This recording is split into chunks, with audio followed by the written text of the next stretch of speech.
Hey there, it's Brian and Max from Up at Noon and IGN, and today we're joined with Brian Flynn from Super 7, creator and owner of Super 7, the store, the toy line, the clothing line. I don't even know where to begin. Stuff. You make cool stuff that we love. So what we wanted to talk to you today about is sort of what's it like to run a toy store or a toy business? How does that even come together in 2018? I don't think it comes together for a lot of people in 2018.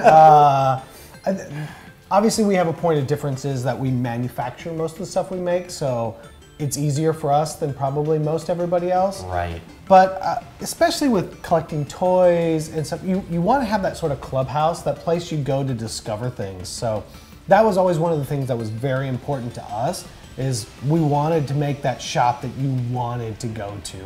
And where's that place where you could go and see something you didn't know existed and be like, oh my God, what is that? Rather than just being like, I guess I'll buy the case on Amazon and sell the other half on eBay, you know. Well, there's that sort of discoverability that I think gets lost when you buy stuff online. I mean, the ease of a transaction is fun. You click a button, it arrives the next day. But also walking into a store and picking something up and seeing something that you may not have necessarily found through like an algorithm.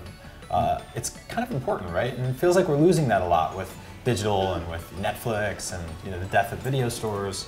It's the larger world. It's not just, when you're buying that thing online, you're buying the one thing you know, and maybe if you're lucky, you're getting other people also bought, and then you're like, oh, what's that? But for the most part, you're not gonna walk in and see something you've never seen before. It's, when we were collecting toys 30 years ago and you went to the flea market, it's because there wasn't a toy magazine. You didn't know what was out there. You'd pick up stuff and you'd be like, what is this? I don't know what it is, but I need it.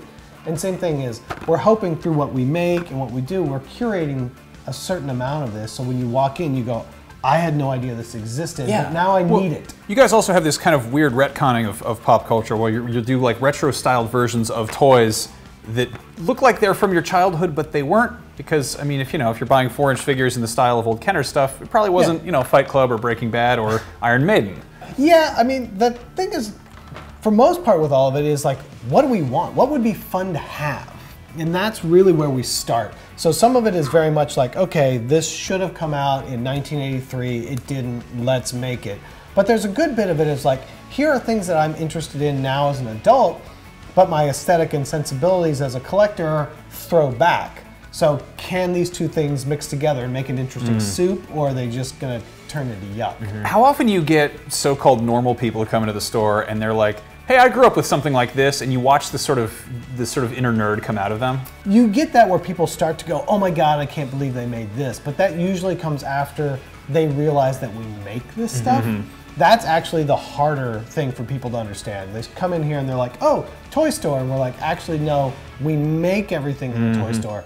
And then that thing is like, yeah, but this is Alien. And Terminator. You don't make Alien and Terminator. People kind of fill in the blanks in their minds and being like, oh, I was there for that. Yeah, exactly. Toys that should have been there. I mean, the Alien line that you did was brilliant because it was basically making a Kenner line that was canceled, because why would you ever make toys based on an incredibly gruesome, R-rated movie from the 70s? Well, because it was a space movie and Star Wars was hot, so you better make it. So what was it like, what's it like kind of going after brands and licenses like that?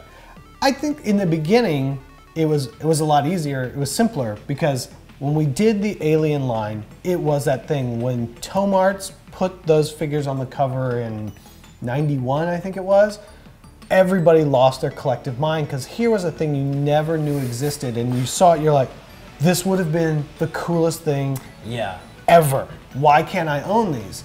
So when we started talking about all the things we could make, and as things started snowballing a bit, and we were actually like, oh, we could get a license.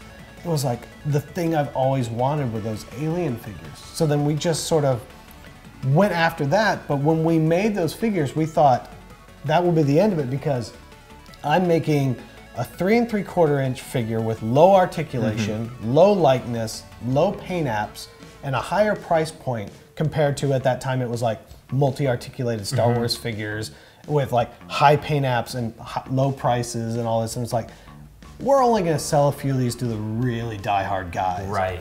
And what we didn't realize at that time is, much like we were craving, is that all the people our age were like, I love these figures, but there's no nostalgia.